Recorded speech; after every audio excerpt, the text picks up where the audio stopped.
+2 முடிச்சதுக்கு அப்புறம் இன்ஜினியரிங்ல எந்த கோர்ஸ் எடுக்கணும்னு கன்ஃபியூஷன் இருக்கீங்களா? அப்ப இந்த வீடியோ உங்களுக்கு தாங்க. சோ +2 முடிச்ச உடனே இமிடியேட்டா நம்ம என்ன தோணும்னா நமக்கு CSC department, IT, artificial intelligence எல்லாமே எல்லா பக்கம் பேசிட்டு இருக்காங்க. அதெல்லாம் நம்ம வந்து ஃபர்ஸ்ட் பிரெஃபரன்ஸா கொடுப்போம். பட் அதை தாண்டி இதுல இன்னொரு கோர்ஸ் இருக்கு. அந்த கோர்ஸ் வந்து ஈஸி எலக்ட்ரானிக்ஸ் கம்யூனிகேஷன்.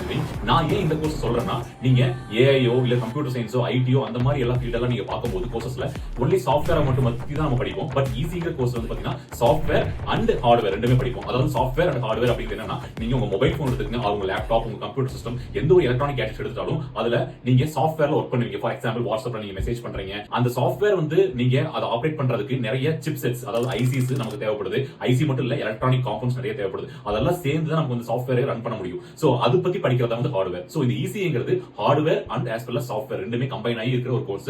அதுலயும் வந்து இந்த ஹார்ட்வேர்ங்கிறது பாத்தீங்கன்னா ஒரு VLSIங்கிற concept, very large scale integration. அது பத்தியான வீடியோ ஆல்ரெடி நம்ம இந்த சேனல்ல நம்ம போட்டிருக்கோம். அதையும் நீங்க பாருங்க. சோ அதனால தான் இந்த ஈஸி கோர்ஸ்ங்கிறது எப்பவுமே வந்து எவர் கிரீன் கோர்ஸ் நம்ம சொல்லுவோம்.